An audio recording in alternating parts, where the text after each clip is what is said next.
भारतीय स्वातंत्र्य दिनाच्या निमित्तानं आज पंढरपुरात विठ्ठल मंदिरात फुलांची आकर्षक अशी सजावट करण्यात आली होती।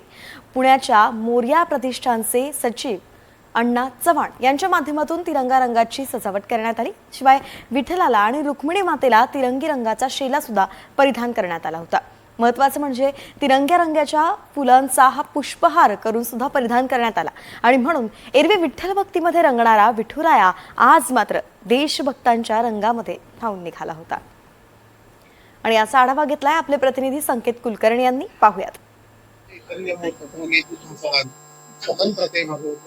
श्रीमती आज 15 ऑगस्ट भारतीय स्वातंत्र्य दिन या निमित्ताने पंढरपूरच्या विठ्ठल मंदिरात तिरंगा रंगांची सजावट करण्यात आली आहे। आपण पाहू शकतो की तब्बल 2 टन फुलांचा वापर करून पुणे येथील मोरया प्रतिष्ठानचे सचिव अण्णा चव्हाण आणि त्यांच्या सर्व सहकार्यांनी मिळून ही संपूर्ण फुलांची अशी आकर्षक सजावट करण्यात आलेली आहे। तिरंगा रंगामध्ये झेंडू असेल, अस्तर असेल, तुळस असेल असा वापर करण्यात आलाय। संपूर्ण विठ्ठल मंदिराचा जो सोळखांबी चौखांबी परिसर आहे यामध्ये तिरंगा रंगाचे गोंडे जे आहेत ते देखील वापरण्यात आलेले आहेत।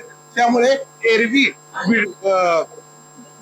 संतांच्या आणि भाविकांच्या भक्तीत रमणारा पांडुरंग आज मात्र देशप्रेमाच्या रंगात मोठ्या प्रमाणावर धावून निघालाय। आपल्या सोबतच सचिव अण्णा चव्हाण यांनी सजावट केली। किती वर्षापासून सजावट करता आणि काय प्रयोजन असतात? रामकृष्ण आणि आज काय स्वातंत्र्य दिनाचं औचित्य साधून आपण ही सजावट करतो। एवढ्या चांगल्या ठिकाणी आपण स्वातंत्र्य दिन स्वतःने आम्हाला इथे काहीतरी स्वतंत्र होऊन सजावट करण्याचा योग मिळतो, हेच आमच्यासाठी मुक्त भाग्य आहे। किती फुलं वापरली? जवळजवळ 2 टन फुलांचा वापर करून आपण ही सजावट केलेली आहे। खरं तर 2 टन फुलांचा वापर करण्यात आलाय। विशेष म्हणजे यंदा जर पाहिलं तर विठ्ठलाच्या मूर्तीवर देखील तिरंगा रंगाचा शेला परिधान करण्यात आलाय।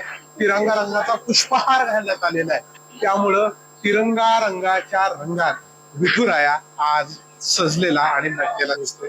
व्हिडिओ जर्नलिस्ट अजित देशपांडे, संकेत कुलकर्णी, एनडीटीव्ही मराठी, पंढरपूर।